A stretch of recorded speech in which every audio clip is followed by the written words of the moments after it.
Muchas gracias por la presentación. Muy contento de estar aquí en Rosario nuevamente, después de casi 10 años, yo creo, estuve la última vez. Dar los agradecimientos correspondientes a quienes han hecho posible estas conferencias y jornadas, que creo son realmente muy trascendentes. Me he encontrado emocionado por un lado y muy sorprendido por otro de encontrar más de 10 iniciativas que sin duda irán cambiando el modo en que la arquitectura, el urbanismo y todas sus vinculaciones, desde los aspectos poéticos hasta los más técnicos, están en juego en la enseñanza y aprendizaje de la arquitectura y el urbanismo. Creo que hasta hace unos 10 años ver estas experiencias de obra y acciones en el territorio eran prácticamente inexistentes. Me parece que estas iniciativas que hoy se presentan aquí, sin duda, debieran ponernos en contacto más permanente, ¿no es cierto? Ir compartiendo estrategias, trabas, posibilidades de seguirlas desarrollando, porque sin duda, si me ubicara en la época de estudiante, aunque tuve la suerte de tener estas experiencias desde el día que entré a mi escuela, creo que para muchos estudiantes de arquitectura probablemente del mundo, y especialmente la juventud, ¿no es cierto?, que pasa muchísimos años encadenado en aulas, amarrados, ¿no es cierto?, con la vitalidad y la necesidad de tocar la tierra, tocar los materiales, tener experiencia. Entramos a la universidad y volvemos a pasar otros 6 años un poco en la misma. Así que, bueno, sin más, voy a presentar el tema de fondo, que son unas experiencias académicas que venimos llevando adelante desde el año 1984 en nuestra escuela, pero que también involucran varios antecedentes que quisiera exponerles para poder dejarlas ubicadas. Entre ellas la experiencia de la Ciudad Abierta, un lugar en el cual muchos profesores de nuestra escuela, en un momento dado de nuestra historia en que se refunde el año 52, deciden cambiar de vida. Me voy a explayar un poco más en adelante y básicamente comienzo con algunas referencias respecto al origen, a nuestro lugar, ¿no es cierto? Una escuela de arquitectura y diseño que tiene diseño industrial, diseño ubicada entre Valparaíso y Viña del Mar, que prácticamente son una ciudad conectadas por prácticamente una calle, y una escuela situada frente al Pacífico, que, bueno, como muchos sabrán, no es tan pacífico como su nombre lo menciona, ¿no es cierto? Y una ciudad de Valparaíso muy singular,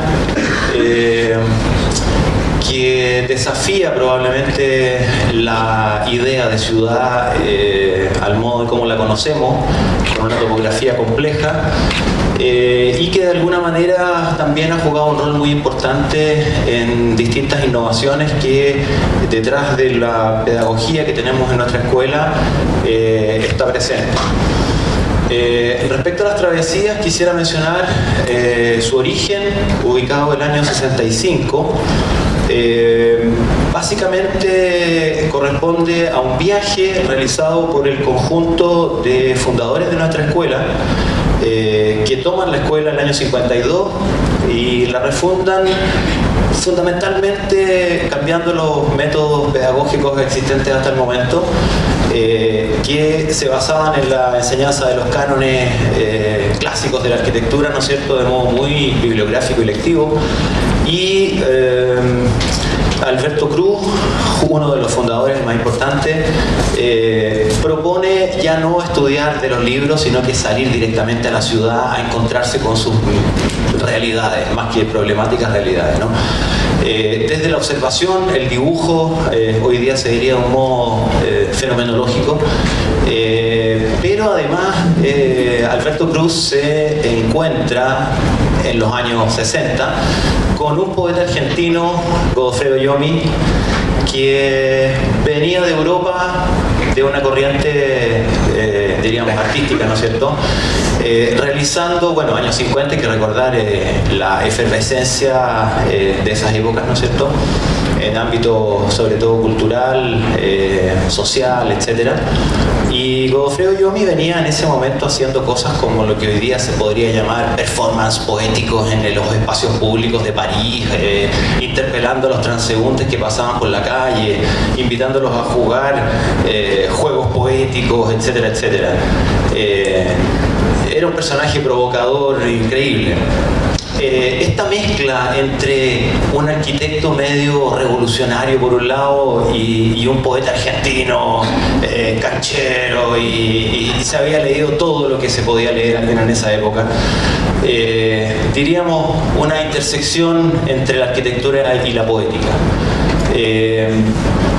No me voy a explayar mucho en ese aspecto, hay harto que mostrarle, pero fundamentalmente la coordenada que mete Godofredo Yomi, viniendo de Europa, tiene que ver con una mirada mucho más allá y trascendente respecto a la disciplina de la arquitectura.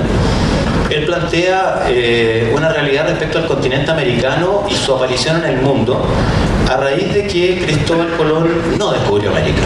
Cristóbal Colón venía a las Indias y en medio de su afán, América irrumpe como un regalo. Esa es la visión de Yomi. Entonces, pensar en una América, ¿no es cierto?, que hasta el día de hoy imita modelos que no son los propios, cómo ha costado identificarnos con nuestras etnias originarias, etcétera, etcétera. Ni hablar de lo que ocurre en Chile en ese sentido, portando un modelo más norteamericano que otro, ¿no es cierto? Entonces, Yomi en el fondo plantea una América que no conoce su origen y que por ende no conoce su destino, y que hay que entenderla, recorrerla, refundarla artística y poéticamente. Y lo que les plantea a los docentes de este grupo fundador es básicamente realizar un viaje.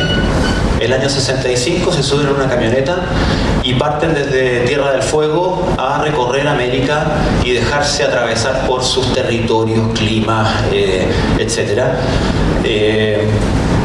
En el cual indudablemente como grupo, diríamos un colectivo interdisciplinario, viajaban filósofos, poetas, diseñadores, arquitectos, plásticos, escultores, un grupo de 10, 12 personas,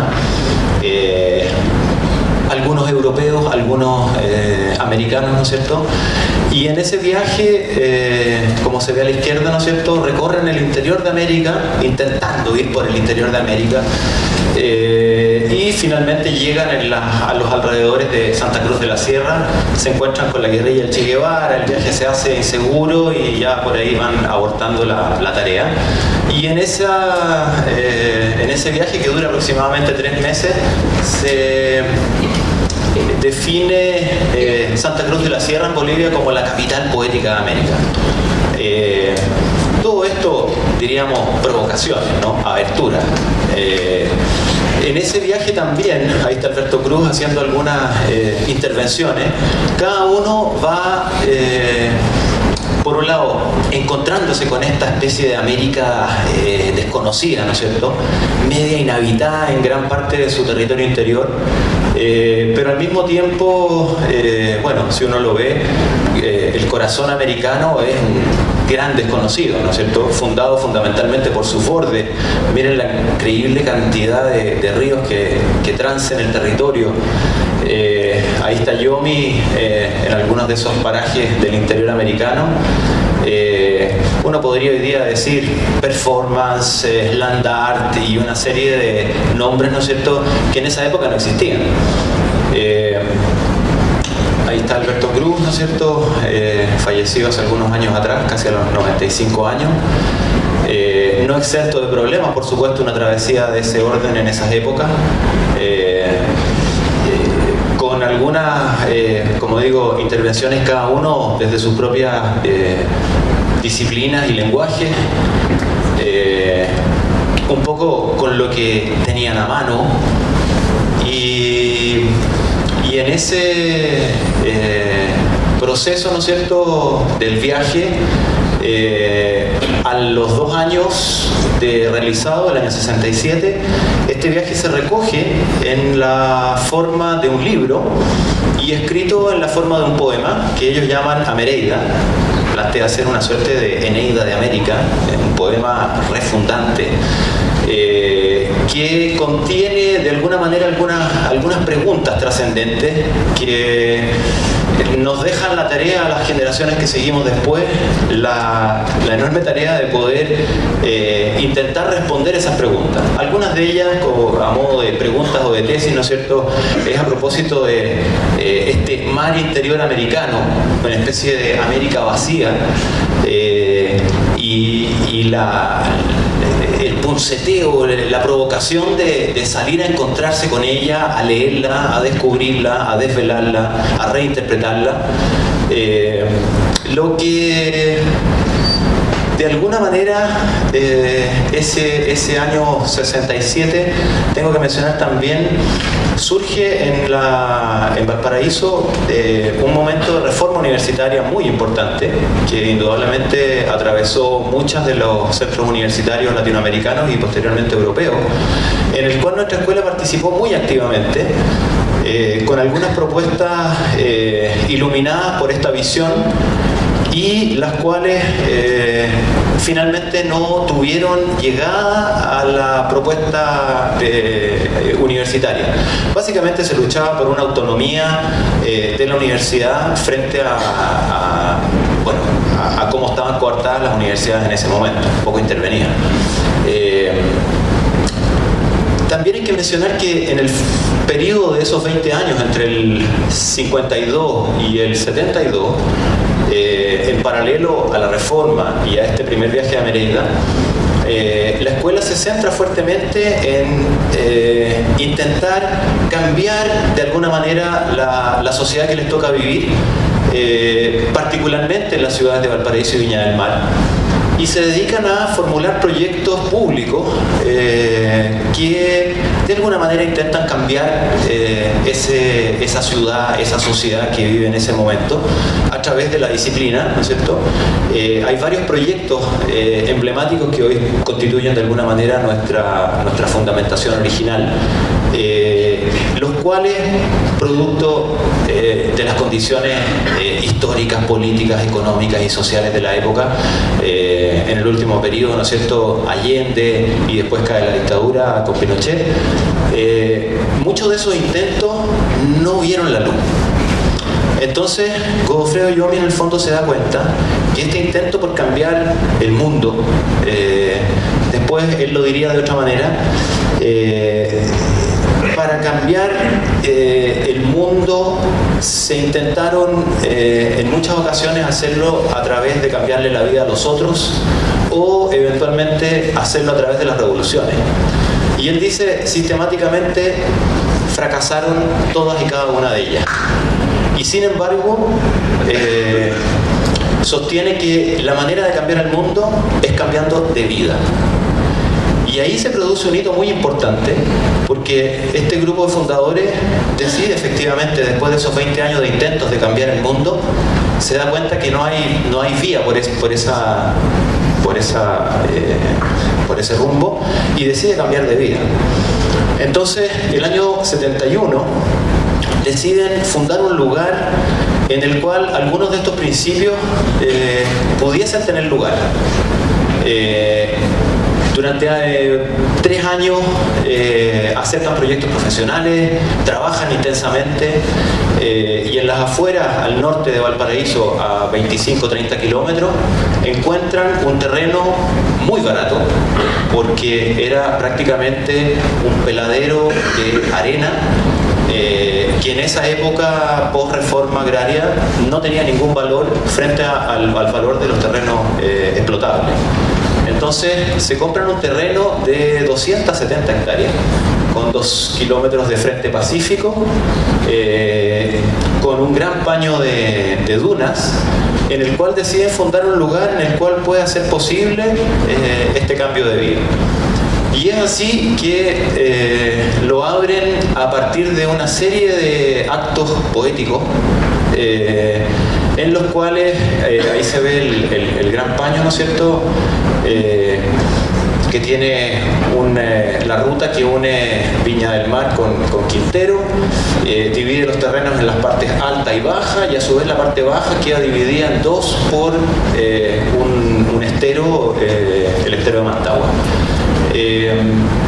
Aquí les voy a mostrar algunas imágenes desde un dron,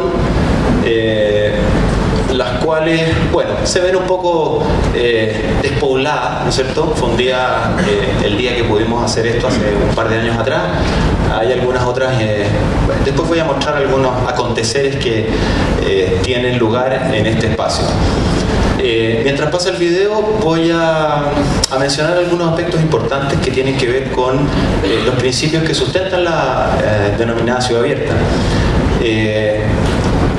Los principios fundantes básicamente tienen que ver con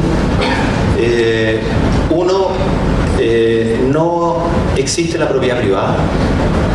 Todos los que vivimos allí lo tenemos todo y no tenemos nada.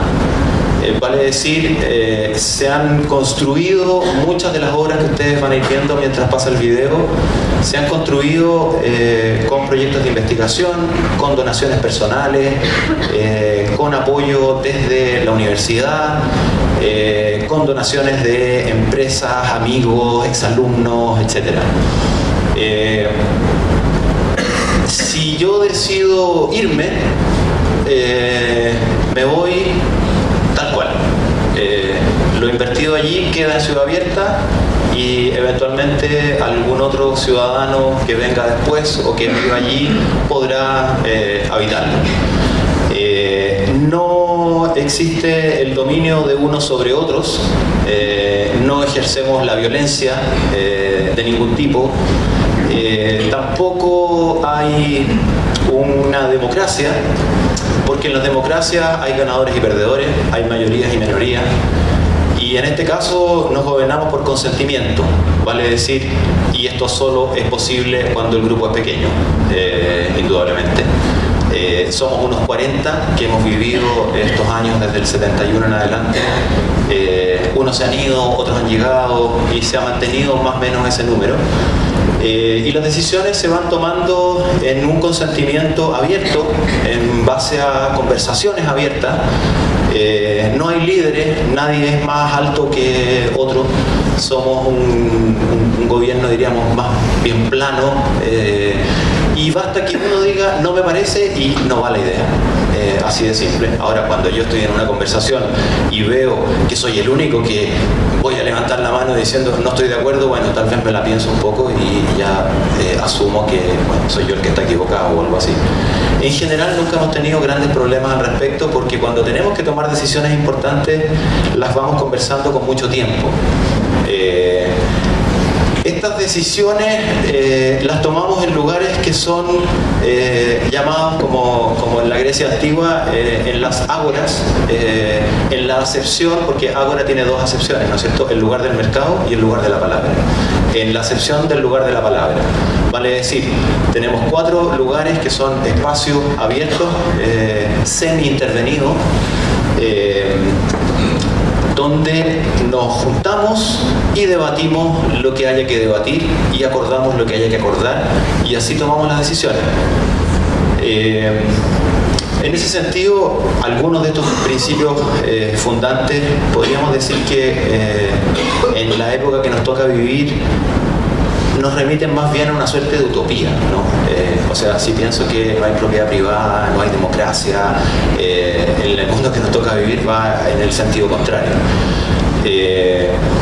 una utopía con lugar, con un lugar de 270 hectáreas, y más allá de que se llame ciudad y abierta, cuando uno llega al sitio hay un portón enorme que más bien dice que está bastante cerrada, más que abierta, pero bueno, nos han robado, nos han desarmado las obras, han desvalijado algunas de las casas por no entender un poco lo que hay allí, y eso en el tiempo nos ha obligado a ir protegiéndonos un poco, ¿no? Todo se ha levantado con muy pocos recursos, todos sabemos los sueldos universitarios alcanzan para lo que alcanzan, construir hoy día es muy difícil. Hoy existen proyectos de investigación que pueden financiar algunas de estas experimentaciones, pero en esas épocas no. Por lo tanto, muchos de los materiales utilizados son los materiales disponibles y más baratos que existen: el ladrillo, la madera, el pino, contrachapados muy baratos. Lo que ha ido exigiendo en el tiempo bastante ingenio para que esos escasos recursos muy poco perdurables en el tiempo permitan ser lugares habitables. Hay que decir también que vivimos en un lugar que tiene unas condiciones de habitabilidad bastante favorables. Probablemente esta ciudad abierta no podría existir en la latitud 45, en Punta Arenas o en Ushuaia, ¿no es cierto? Muchas de ellas tienen aislaciones muy escasas, y trabajar con materiales livianos a la larga, en el tiempo, pide unas inversiones en mantención que no son menores. Y es así que muchas de estas obras también en el tiempo han ido desapareciendo, han sido pensadas más bien en una condición efímera, más que permanente. Y en ese sentido la realidad de la arena, de la duna, fue uno de los aspectos importantes a la hora de decidir tomar este lugar. Porque cuando uno hace una huella en la arena, esa huella no perdura, esa huella se borra con el viento inmediatamente, y de alguna manera refleja un poco el espíritu que la ciudad abierta tiene cuando se funda, de ser un lugar en el cual no acumular. Es bien difícil no acumular conocimiento, somos acumuladores por esencia, en todo sentido. Y esa realidad de borrar, ¿no es cierto?, de resetear, también tiene que ver con la idea de hoy, de investigación, en esa época de experimentación.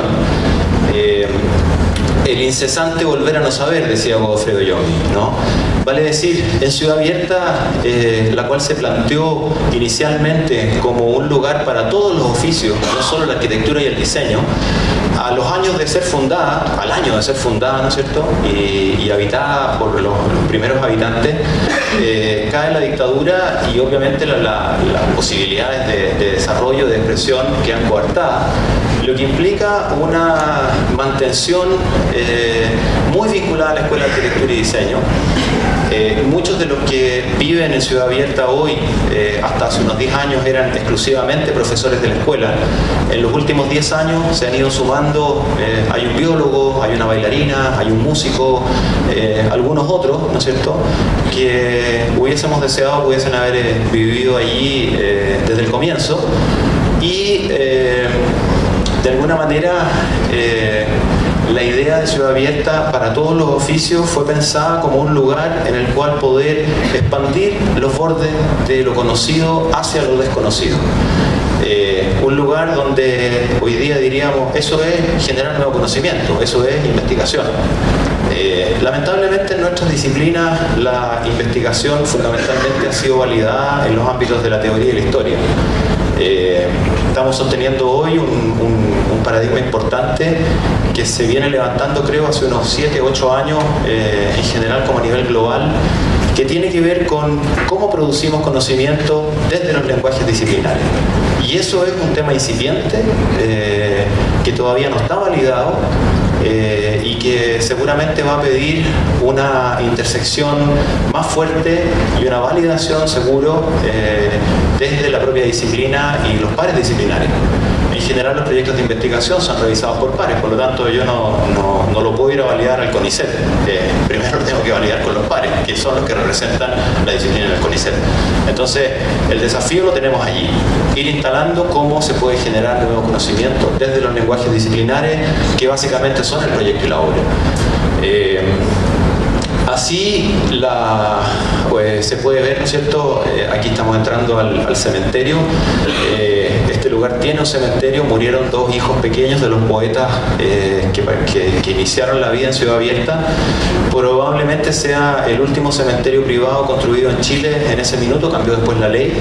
Y eso generó, sin duda, desde el comienzo, un arraigo muy fuerte con el lugar, que probablemente no se destruirá jamás. Cuando uno entierra a los muertos en la tierra, eso genera el arraigo más grande que se puede tener. Este es un proyecto financiado hace casi 20 años por dos sucesivos proyectos bueno, en Chile es CONICET, aquí será CONICET, ¿no es cierto? Mencionar también que en cada una de las obras han participado siempre estudiantes de la escuela, en general de los últimos 3 años. Han sido todas ocasiones en las cuales proyectar, desarrollar, construir, materializar. Han sido generaciones con mucha suerte de poder meter las manos en la obra, ¿no es cierto? Y permanentemente tenemos abierto dentro de la oferta de talleres que se pueden tomar en nuestra escuela el equivalente a lo que se llama hoy el taller de obras, en el cual los estudiantes participan no solo como ejecutores de proyectos predesarrollados, sino que como en el proceso completo, proyectando, construyendo, y muchas veces a la inversa, vale decir, partimos construyendo y cerramos el proceso con los planos. No es lo mismo para un estudiante que no ha tenido la verdadera magnitud de conocer, como decía recién, la realidad de los materiales, de la gravedad, de las propiedades intrínsecas de cada uno de esos factores. Es preciso conocer los materiales para poder hacer el proceso de pensar, representar y construir. Yo no puedo representar algo que no conozco. Por lo tanto, hemos insertado en ese sentido en la experiencia docente la posibilidad de tener una experiencia desde el comienzo con la materialidad y desde allí, diríamos, casi dibujar con los materiales. Indudablemente que la presencia de la palabra poética al modo de actos han intermediado, si uno pudiera decir, si uno pudiera pensar que el arquitecto piensa de alguna manera muy linealmente, ¿no es cierto? De alguna manera estas intervenciones poéticas a modo de juego le intersectan una suerte de cuña a ese proceso lineal y hacen surgir siempre dimensiones inesperadas en el espacio-tiempo, aquí y ahora. Y esas intervenciones de estos actos colectivos, ¿no es cierto?, le traen a las obras muchas veces dimensiones insospechadas. Eso permite replantearse muchas veces estas ideas más lineales que muchas veces tenemos a la hora de plantear posibilidades de proyecto. Sin duda que somos, y la arquitectura también, netamente cultural. O sea, la arquitectura es una expresión cultural del hombre y la mujer, hablando en estos tiempos. La cual indudablemente está presente. Aquí podemos ver en otro contraste del video anterior la presencia permanente los días miércoles en Ciudad Abierta. Van todos los estudiantes a realizar deporte, básicamente la idea del juego, la dimensión colectiva, acotarse a las reglas del juego, pero buscar en ellas un espacio de libertad. En la arquitectura pasa exactamente lo mismo. Uno de los poetas en un acto, en ese sentido también la Ciudad Abierta nos permite realizar actos no regulares, sino que extraordinarios cada ciertos tiempos, y en los cuales obviamente tenemos siempre la ocasión de trabajar intersectados entre los diseñadores, los arquitectos, los poetas. Por allí invitamos a algunos amigos y vinculados, ¿no es cierto?, de las proximidades de nuestras disciplinas, la danza contemporánea, la música, la escultura, la pintura, etc. Bueno, con ese antecedente que permanece hasta el día de hoy, voy al tema que nos convoca hoy, que son estas travesías, ¿no es cierto?, que parten en el año 1984 en el plan de estudio de la escuela y que convocan una vez al año a todos los estudiantes de arquitectura y diseño. En noviembre realizamos un viaje con algún destino dentro de Latinoamérica. No hemos llegado todavía a Colombia, no hemos llegado a Panamá, no hemos llegado muy al norte. Hay algunas restricciones, obviamente, de tiempo, de dinero, que hasta ahora han acotado estas experiencias. Dentro de lo que es la travesía voy a hablar un poco más genéricamente, y si me alcanza el tiempo podría mostrar la experiencia integrada de la última travesía que me tocó realizar el año pasado, que aquí la voy a desagregar en algunos puntos, como es, por ejemplo, para realizar estas obras, diríamos, allí hay una cantidad de puntos, muchos de ellos con unas segundas o terceras versiones. Hemos sumado al menos 300 puntos en estos últimos 34 años, me parece. Y en ellos hay dos sentidos fundamentales. El ir a través del territorio tiene una vinculación directa con el estudio de la arquitectura y el diseño. ¿Por qué? Obviamente porque el territorio, con todos sus factores territoriales, climáticos, geográficos, medioambientales, etc., moldean y definen las condiciones de habitabilidad del ser humano, su cultura inmaterial y su cultura material. Entre ellos, las expresiones de la arquitectura y del urbanismo son algunos de esos factores, modelados por los factores del territorio.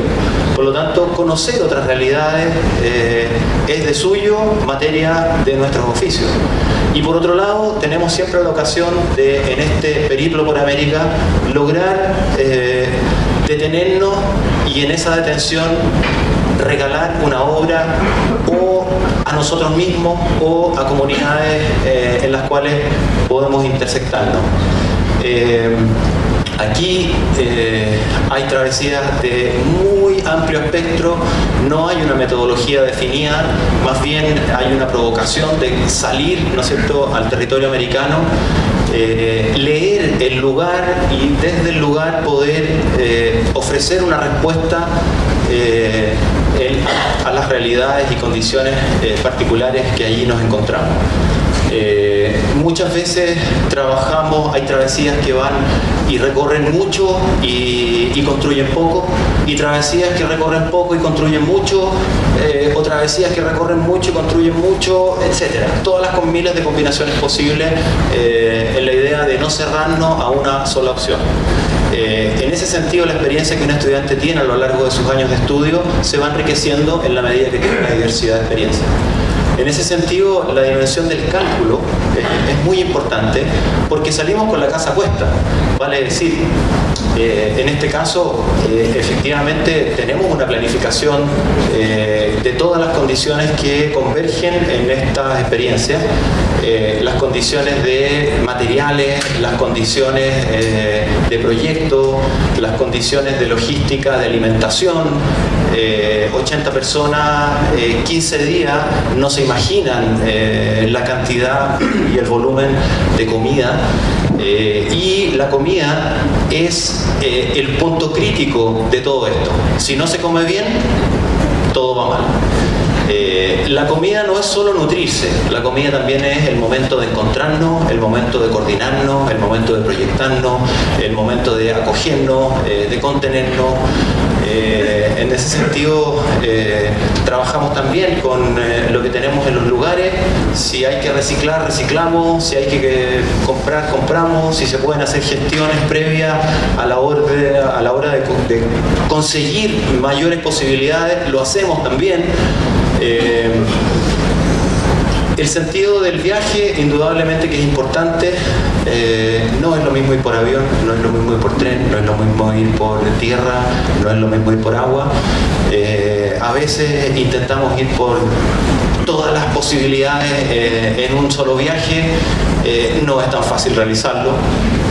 Los costos siempre son acotados, las travesías se financian por los estudiantes y los profesores.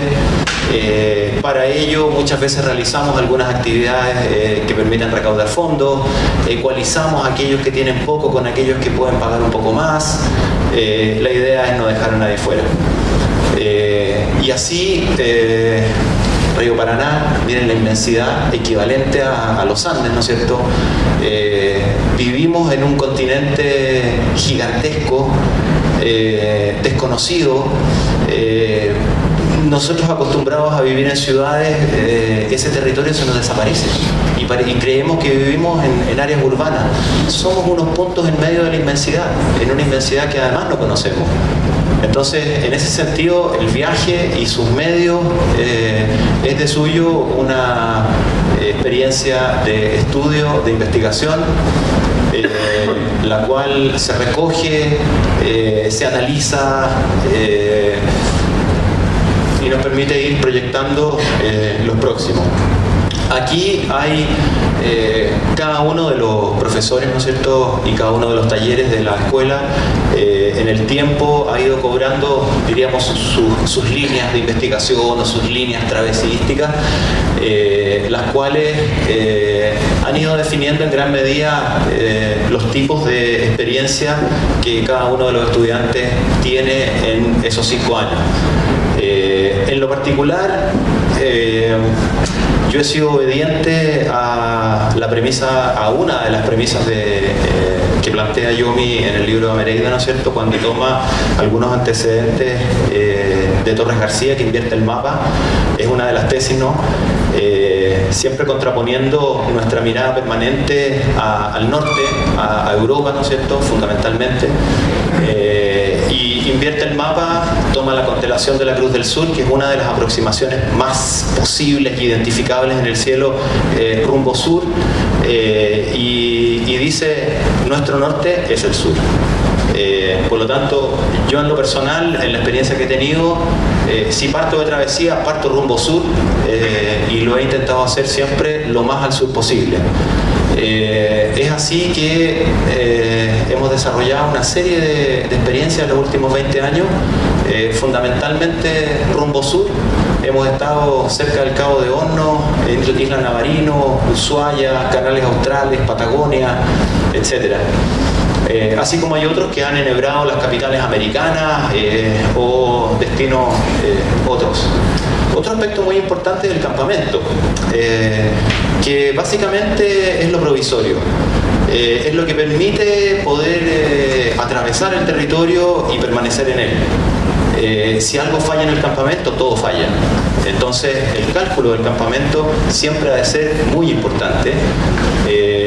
Y allí se han ido desarrollando también diversas experiencias en torno a membranas de habitabilidad, sea para la lluvia, sea para el frío, sea para el sol, dado que además nos intersectamos con los diseñadores que tienen una fineza respecto a los materiales y los detalles constructivos, ¿no es cierto?, probablemente en las escalas que el arquitecto no cubre.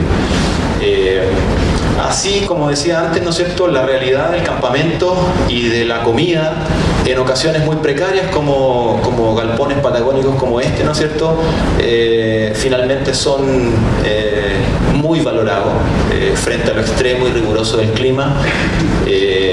La comida no solo es el nutrirse, como decía antes, sino que tiene que ver también con la calidez de la mesa, la luz, la conversación, el ámbito, que son las dimensiones que nos sostienen. O sea, esto no es solo ir de obreros a levantar madera o piedra o metal, sino que tiene que tener un sentido. Y ese sentido lo encontramos cada vez que volvemos, ¿no? El pulso del día, el pulso de la noche, el pulso de la obra, el pulso de la mesa.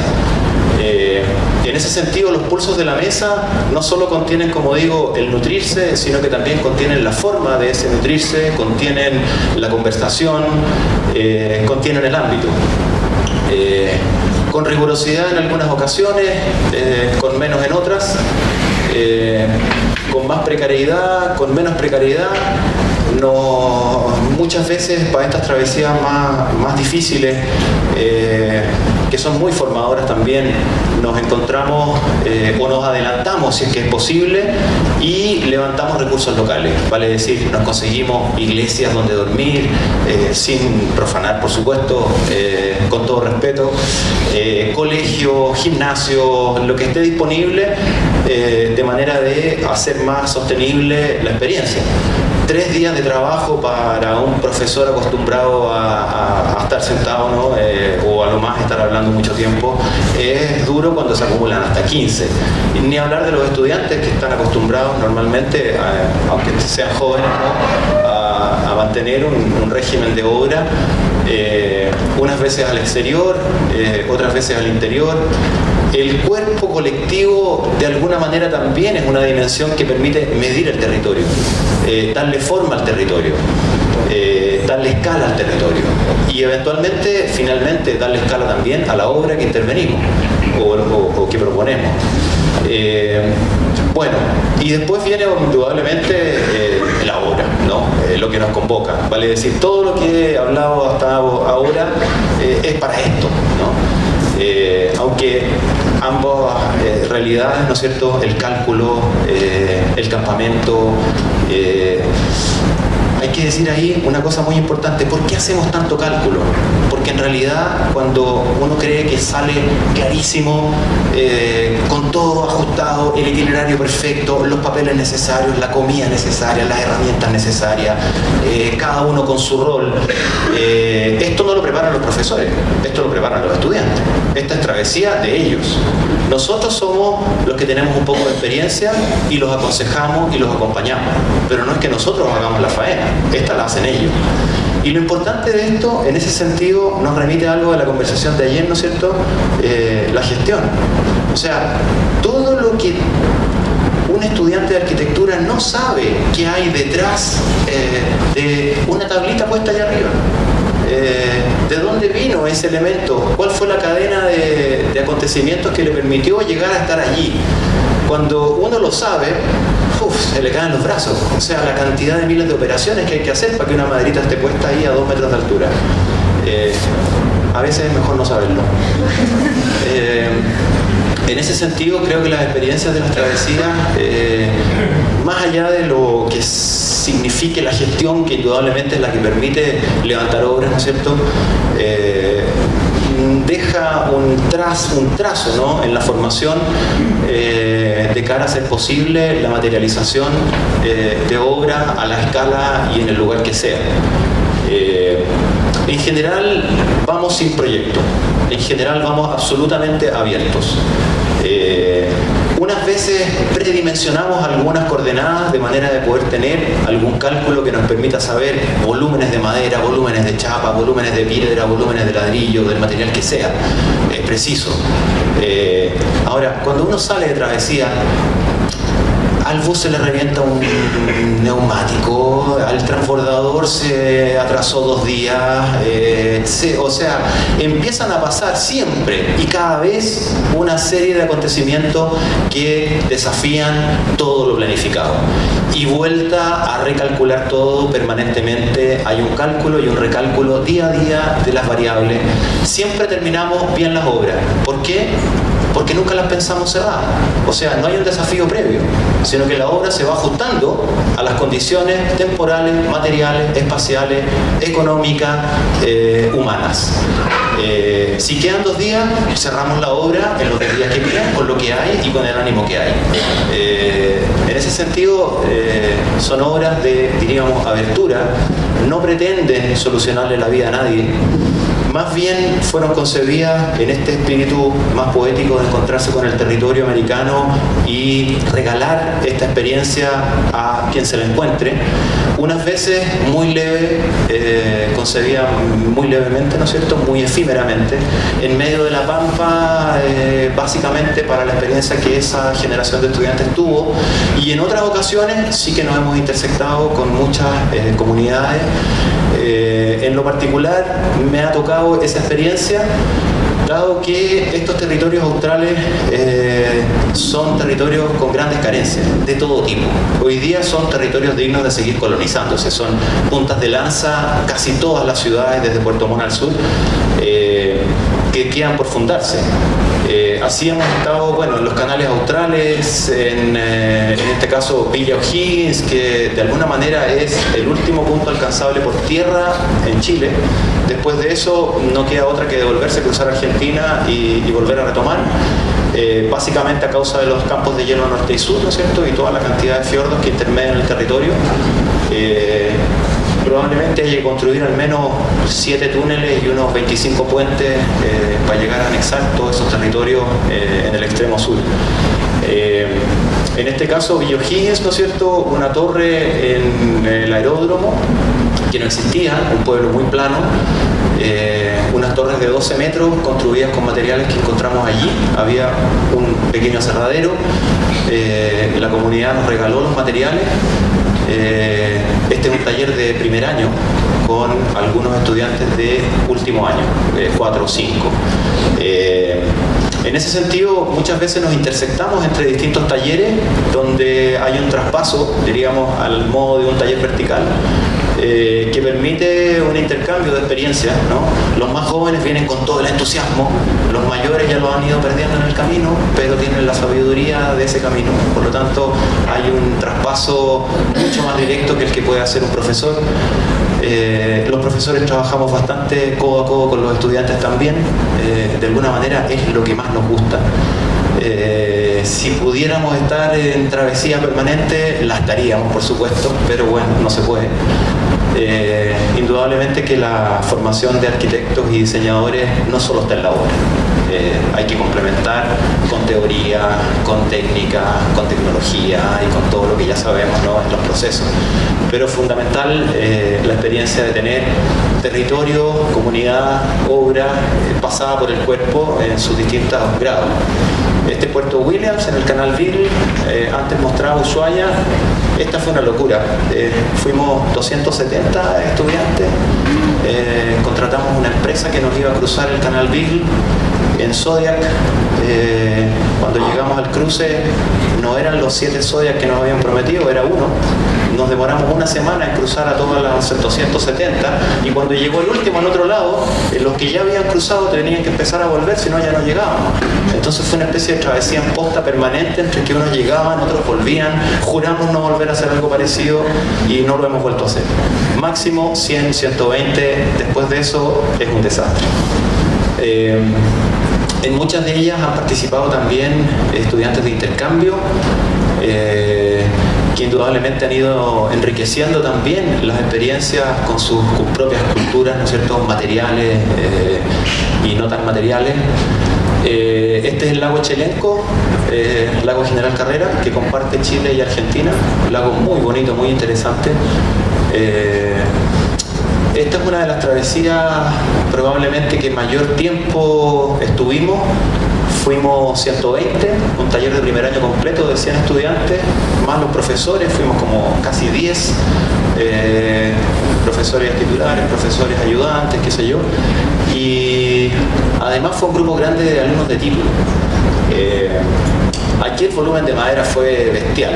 Tuvimos casi un mes trabajando, tuvimos 3 semanas intensas de trabajo en el lugar y los titulantes quedaron tan entusiasmados por la obra que no quisieron volver. Se quedaron una semana más a disfrutar lo que habían hecho.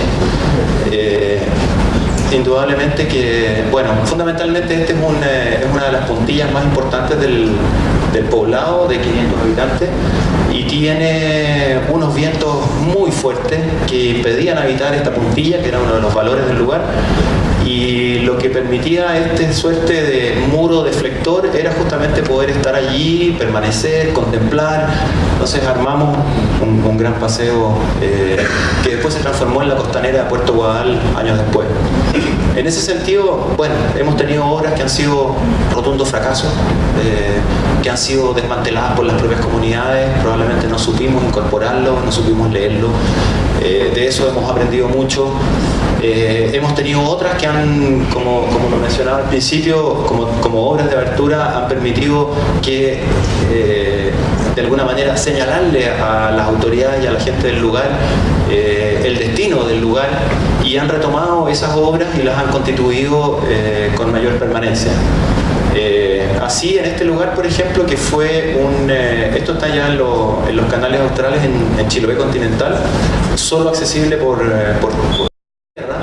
Aquí se construyó una embarcación experimental durante 10 años que después dio origen a un magíster que tenemos montado en la Facultad de Ciudad Náutico y Marítimo.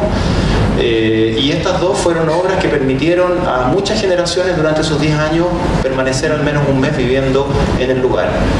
Y fueron construidas en travesía también con sus módulos de baño y materiales, bueno, ya pueden ver, bastante elementales, ¿no?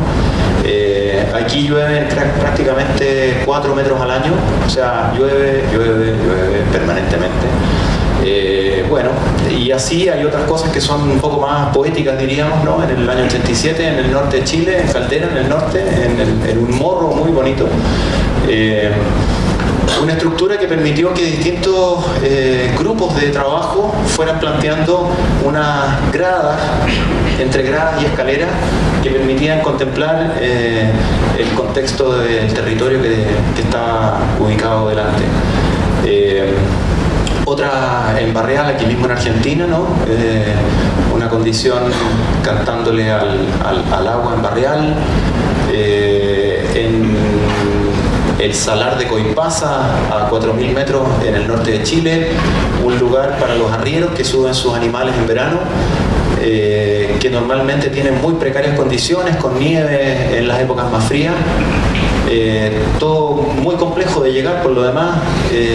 Keilen, isla de Chiloé, aquí nos visitó, voy a mostrar más adelante. Cosas más leves también, en este caso una travesía de primer año en Puerto Seguro que llevó los materiales del bus. No es que solo trabajemos con materiales locales y reciclemos y todo sea lo súper local. No, hay abertura. En el caso de los talleres de primer año hay unos trabajos previos. Ellos habían desarrollado unas intervenciones en unas chapas de aluminio que vinieron trabajando en sucesivos momentos, primero con lápiz y papel, después con papeles plegados, después con cartones, hasta llegar a unas propuestas que después se encarnaron en este lugar.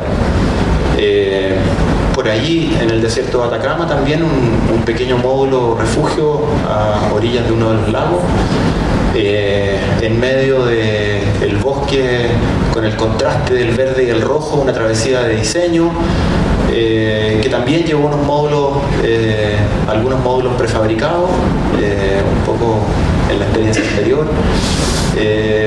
Siempre algunos testeos con lo que pasa en el lugar, en este caso un grupo de diseñadores que venían trabajando unos elementos textiles que fueron a probar con los vientos del altiplano. Nos han tocado también travesías difíciles en la favela de Heliópolis el año 2012 en Sao Paulo. Hicimos una posta bien interesante, tuvimos 3 o 4 talleres en una favela que ya está bastante pacificada y sin embargo había quedado, todo esto era una obra de sanitización que corría la cloaca por encima de las favelas y de las casas, no, por debajo, perdón. Hicieron todas unas obras de sanitización que básicamente eran encauzar la cloaca, más que depurarla o tratarla, y las áreas que quedaron adyacentes abrieron la posibilidad de armar fundamentalmente unas sombras, porque se fueron constituyendo naturalmente como espacios públicos que las favelas no tienen. Ustedes saben que las favelas son absolutamente intrincadas y quedan muy pocos espacios vacíos. Y aquí era, diríamos, de cuidado. Los locales, que obviamente entendían nuestro trabajo y aporte, en polera y pantalón corto, ¿no es cierto?, se asomaban desde este murito a mirar cómo trabajábamos, pero todos y cada uno andaba con la pistola cargada aquí en el cinto a vista y paciencia. Entonces el movimiento ahí en la favela fue bien complejo, aunque nunca tuvimos un problema. Lo que sí pedía era que anduviéramos todos muy juntos, teníamos un representante de la comunidad que nos acompañaba y era como el embajador, ¿no? Aquí la tarea fue un poquito más leve. Aquí volvemos a Keilen, donde nos acompañó en esa ocasión Anita y Marcelo, que hicieron el viaje. Hicimos en una puntilla muy bonita que divide una especie de dos mares que mira al sur. La plaza del Curanto. El Curanto es un plato chilote que junta, ustedes saben que la isla de Chiloé tiene una habitación que provino de los canoeros que se alimentaban de lo que recogían del mar, pero también provino de la gente de la tierra. Entonces el Curanto junta los productos de la tierra y del mar y se cocina en un fogón en el suelo con piedras calientes que se cubren después con unas hojas grandes de nalca al calor de la... y esta era una especie de homenaje al Curanto que con el tiempo y la entrada fundamentalmente de las salmoneras y de los cultivos ha ido desarraigando al chilote de su cultura tradicional y se ha empleado en la salmonicultura y ha ido perdiendo el oficio de constructores de embarcaciones, cultivadores de la tierra y recolectores del mar. Entonces de alguna manera lo que queríamos era como hacerle un homenaje a esas tradiciones ancestrales que están en pérdida. Parece que poco tiempo, ya ocupé mi tiempo. Ahí yo creo que una cosa más redonda y más general. Tengo otra presentación con la travesía del año pasado, pero probablemente dure unos 20 minutos más, entonces creo que lo dejamos ahí. Oye. ¿Sí? Sí. Bueno, ya me avisan y vamos voy irla pasando más rápido.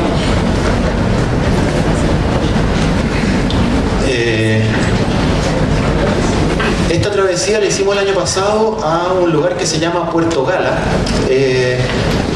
Es el último poblado fundado en Chile el año 80 a raíz de... es una isla, en realidad es un poblado que se desarrolló en el borde de 2 o 3 islas que cubren la entrada de mar abierto.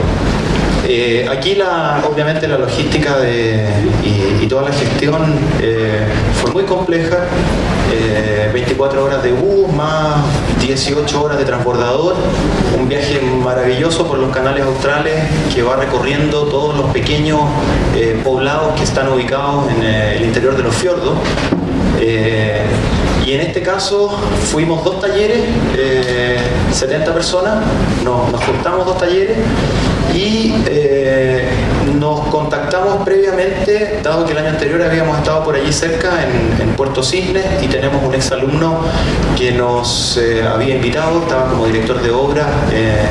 De alguna manera muchas de estas travesías han generado una vocación en muchos de nuestros exalumnos de servicio público en lugares extremos. Hemos ido diseminando a nuestros estudiantes en muchos lugares, especialmente norte y sur de Chile, que mucho lo necesita. Y por ahí también nos han venido saliendo siempre contactos, encargos, invitaciones a ir a apoyar y desarrollar proyectos con las comunidades que ellos llevan adelante. En este caso Gala comenzó como una isla a raíz del boom de la merluza. La merluza austral en estos lugares fue como descubierta en una especie de una cantidad gigantesca de merluza austral, muy valorada, se exportaba, digamos, ya se agotó. Toda la pesca de buses de grandes barcos factorías la ha ido dejando un poco a raya al pescador artesanal, que cada vez tiene que ir más lejos y exponerse más a mar abierto para poder conseguir sus cuotas de pesca. Entonces hay una condición bien particular aquí con estas islas, que es la condición de los tsunamis. maremoto, que a diferencia de la zona central tiene una doble posibilidad de generación. Una es a raíz de los terremotos, ¿no es cierto?, que se generan en la fractura de la placa latinoamericana con la Pacífico, y que es la que generan normalmente los maremotos en todo el frente de la zona central y sur. Y con el cambio climático en toda esta zona austral, que básicamente corresponde a la cordillera de los Andes, que está inundada, ¿no es cierto? El valle central corresponde a los fiordos y la tierra corresponde fundamentalmente a montes gigantescos que emergen, no es tierra plana, sino que es una tierra muy vertical. En este lugar llueven 6 metros al año. Aquí llueve permanentemente, y tuvimos mucha suerte. La verdad es que nos llovió probablemente solo la mitad del tiempo. Ya pueden ver allí a los chicos todos forrados en plástico en la jornada los primeros días, y después ya nos acompañó el tiempo. Miren las condiciones también del lugar: mucha selva, mucho barro, no hay posibilidad de hacer fundaciones. Las vigas maestras las apoyamos en la roca que había existente, y el intento de hincar pilotes finalmente los perdíamos, se iban hacia abajo, no hay sustento. Entonces al final era: busquen una roca con el chuzo y ahí nos apoyamos. Era como apoyarse a toda costa.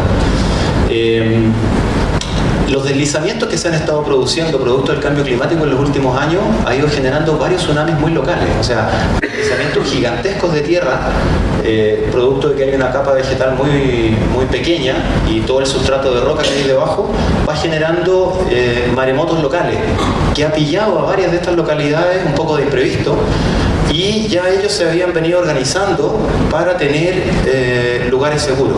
Aquí ustedes se pueden dar cuenta después en algunas de las imágenes, la configuración de habitación es siempre muy en la línea de mar.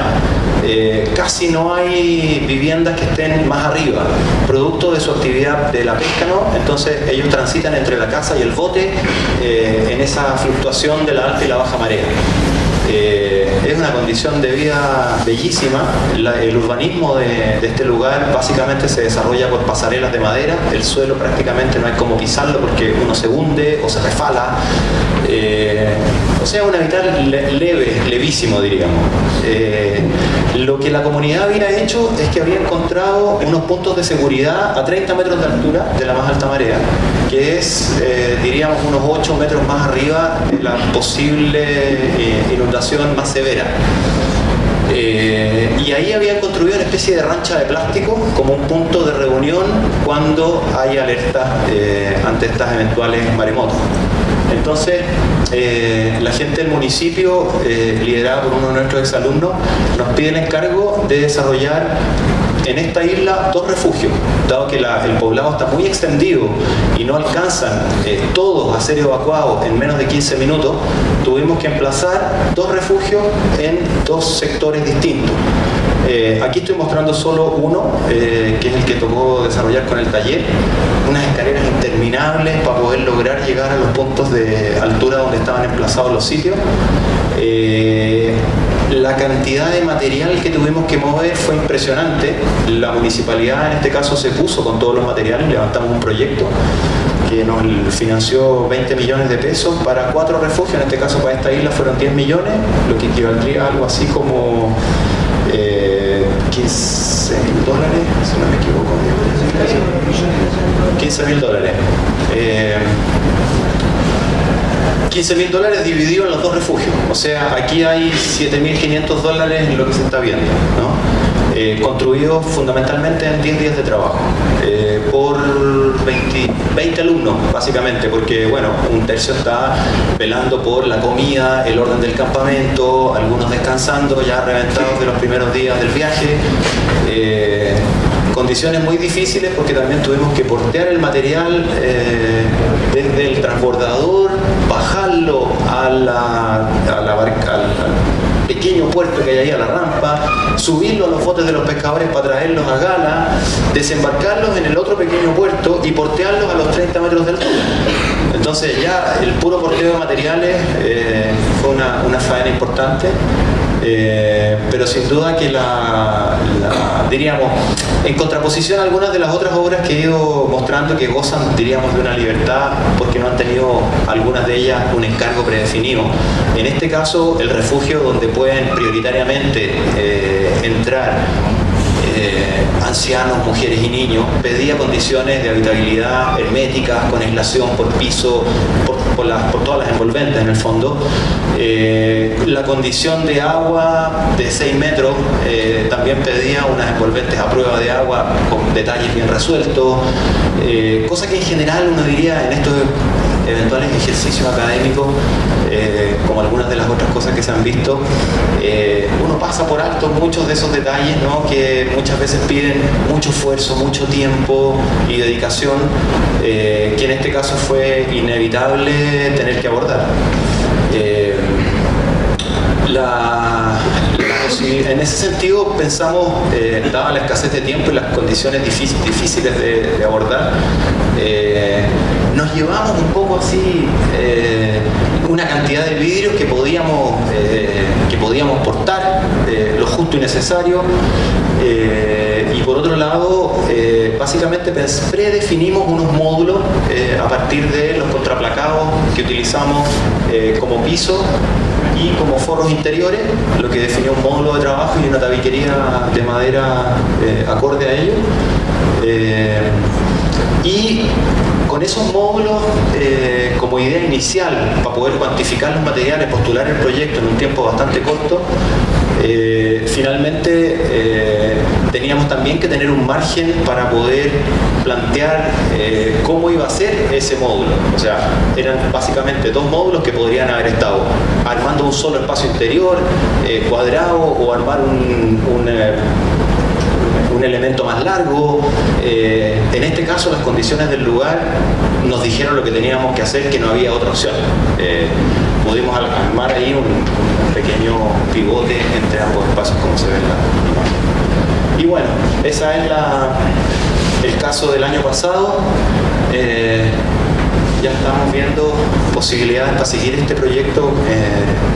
Hay muchos otros lugares que están ahora, a raíz de esto, pidiendo más refugio en toda esta zona que lo necesita, y como ya picamos al municipio con materiales y todo el apoyo logístico, bueno, naturalmente eso nos permitió fundamentalmente que la cuota que ellos pagan les financió el transporte y la alimentación. Todo lo demás fue costeado por la gestión que se pudo hacer entre previa y durante. Y bueno, eso es. Muchas gracias.